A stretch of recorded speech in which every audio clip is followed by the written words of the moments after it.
नमस्कार साथियों, मैं नेहा शर्मा कुंजल क्लासेस में आपका हार्दिक स्वागत और हार्दिक अभिनंदन करती हूँ।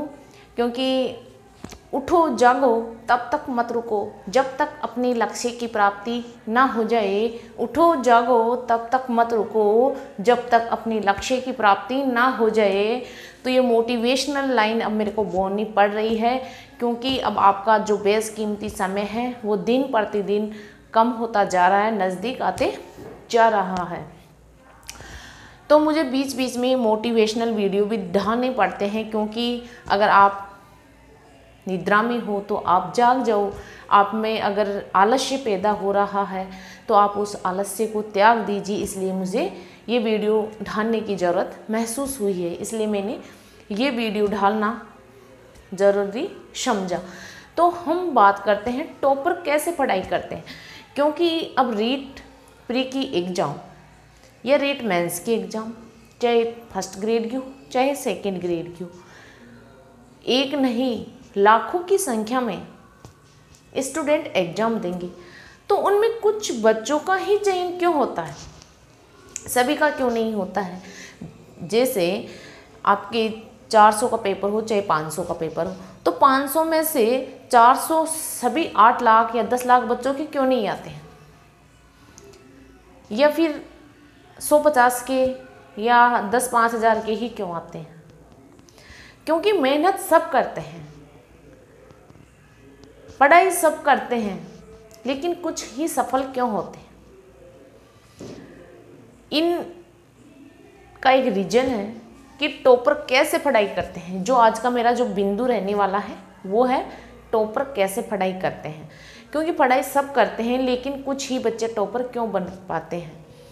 तो इन चीज़ों किन किन बिंदुओं पर वो टारगेट करते हैं और किस तरीके की वो स्मार्ट स्टडी करते हैं कि वो हमेशा ही टॉपर रहते हैं, चाहे उनके कोई भी एग्ज़ाम हो, चाहे फर्स्ट ग्रेड हो सेकंड ग्रेड हो। कई बच्चे ऐसे होते हैं, चाहे वो 10 एग्ज़ाम दो, चाहे 15 दो, चाहे 20 दो, वो हर एग्ज़ाम को क्रैक करते हैं। और कई बच्चे ऐसे होते हैं चाहे 20-20, 30-30 एग्ज़ाम दे लेते हैं, लेकिन वो कभी भी सफल नहीं हो पाते हैं। ऐसा क्यों होता है? तो इसकी सही रणनीति हम इस वीडियो में समझेंगे। तो देखो टॉपर कैसे पढ़ाई करते हैं, तो उनको ये बिंदु उनकी रूटीन में रहते हैं, इसलिए वो टॉपर रहते हैं। अब कौन कौन से बिंदु हैं, इन बिंदुओं की चर्चा हम इस क्लास में करेंगे। सबसे पहले है पढ़ाई करने का समय। आप पढ़ाई करते हो वो आपका समय एक निश्चित होना चाहिए। एक चाहे आप सबसे बढ़िया टाइम होता है सुबह का।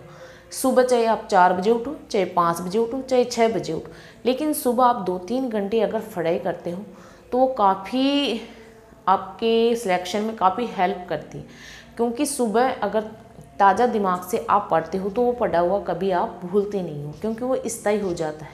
फ्री माइंड से पढ़ते हो आप तो स्थायी हो जाता है। अब आपको पढ़ाई करने का समय निकालना है। सुबह निकालो आप 2-3 घंटे, दोपहर में निकालो 2-3 घंटे, शाम को निकालो और रात को निकालो। तो आप पढ़ाई करने का अपना जो समय है वो फिक्स कर लो कि मुझे 3 घंटे, 4 घंटे, 5 घंटे, 6 घंटे ये तो पढ़ना है, तो पढ़ना है ही। अब ये नहीं एक दिन पढ़ रहे हो, 2 दिन मस्ती कर रहे हो, फिर 2 दिन पढ़ रहे हो, 10 दिन मस्ती कर रहे हो, ऐसा नहीं होना चाहिए। आपके जो 5 घंटे 6 घंटे फिक्स है वो फिक्स होनी चाहिए। ये नहीं है 2 दिन तो मैं उसको फॉलो करता हूँ, बाद में मामला साफ, ऐसा नहीं होना चाहिए। पहला आपका जो बिंदु है वो है पढ़ाई का समय। दूसरा है आपको हमेशा नई चीज़ों को सीखने और समझने का प्रयास करते रहना। आप कोई भी टॉपिक पढ़ो, जैसे एकीकरण। अब आपको एकीकरण पहले से आता है, लेकिन आप कल इस टॉपिक को तैयार करने वाले हो तो आपके माइंड में एक चीज़ रहनी चाहिए कि एकीकरण में मुझे जो चीज़ें याद हैं उनसे अलग नई चीज़ें और सीखनी है, समझनी है। तो ये आपके माइंड में चलना चाहिए, क्योंकि जो चीज़ें आप पढ़ चुके हो उनको क्या पढ़ना है, अब उस टॉपिक में वो चीज़ें पढ़नी है जो नई है, उनको समझने का प्रयास करना चाहिए। फिर आपका तीसरा बिंदु है स्मार्ट स्टडी। स्मार्ट स्टडी क्या होता है? स्मार्ट स्टडी आपकी ये होती है कि टाइम से आप अपने कोर्स को कंप्लीट करना, यानी समय पर अपने कोर्स को कंप्लीट करना, यानी इस तरह का टाइम टेबल बनाना कि आपका कोर्स 1 महीने में, चाहे 2 महीने में, चाहे 3 महीने में कंप्लीट हो जाना चाहिए। अब ये नहीं है कि जैसे रीट के आपकी एग्ज़ाम वैकेंसी आ गई, एग्ज़ाम जून में, तो ये नहीं कि आज से पढ़ रहे हो तो जून तक आपका कोर्स एक बार भी कंप्लीट नहीं हो, ये नहीं। उस तरीके से टाइम टेबल मैनेजमेंट करना कि आपका कोर्स जून तक कम से कम 3 बार सही ढंग से रिवाइज हो जाए। उसको कहते हैं स्मार्ट स्टडी, क्योंकि स्टडी सब करते हैं, लेकिन स्मार्ट स्टडी करो आप, तो वो काफ़ी आपके सिलेक्शन के नज़दीक ले जाती है आपको। फिर आपका चौथा बिंदु है नोट्स तैयार करना। देखो, नोट्स तैयार करना, एक तो आप बुक में से पढ़ते हो और एक आप खुद हाथ से नोट्स बनाकर फिर पढ़ते हो। तो आप अगर हाथ से नोट्स बनाकर पढ़ाई करते हो तो हाथ से आप लिखते हो तो आधी चीज़ें आपकी आंखें भी एक्टिव रहती है, कान भी एक्टिव रहते हैं, हाथ भी एक्टिव रहते हैं, मुंह भी एक्टिव रहते हैं, मतलब कि 4 ज्ञानेंद्रिय आपके एक्टिव रहती है। तो वो आप जब नोट्स बनाते हो तो 50% तो आपको उसी टाइम याद हो जाता है। फिर आप उसको दूसरी बार देखते हो तो आपको 70% याद हो जाता है, तीसरी बार देखते हो तो वो 90% याद हो जाता है, और अगर उस चौथा राउंड मारते हो तो आपको 100% याद हो जाता है। क्योंकि हाथ से अगर आप नोट्स बनाते हो तो वो काफ़ी आपके मतलब कि हेल्प करते हैं सिलेक्शन के लिए, है ना। तो हाथ से, मेरा तो मानना है को आपको हाथ से नोट्स बनाने चाहिए, और शॉर्ट नोट्स के लिए एक अलग से कॉपी रखनी चाहिए कि शॉर्ट नोट्स भी, मतलब कि शॉर्ट जो नोट्स होते हैं उनकी भी आपको अलग से बनाने चाहिए हर टॉपिक की। फिर है आपके मॉक टेस्ट। मॉक टेस्ट, क्योंकि आप अगर कोई भी टॉपिक पढ़ रहे हो, जैसे आप चित्रकला वाला टॉपिक पढ़ रहे हो, तो उसकी जो आपकी जो बुक में जो पीछे एबैसिड होते हैं उनको आपको निकालना चाहिए। वो उससे आपका पता चलता है कि आपका पढ़ा हुआ कितना आपको याद हो रहा है, कितना याद हुआ है, और कितना आप उसमें सही कर पा रहे हो, कितना आप गलत कर पा रहे हो। तो ये इससे आपका नॉलेज बढ़ता है। फिर है पुराने पेपरों को निकालना, जो पुराने पिछली एग्जामों की जो पेपर हैं उनको निकालना। ये बात मैं आपको पहले भी बता चुकी हूँ, अभी भी बता रही हूँ, क्योंकि इससे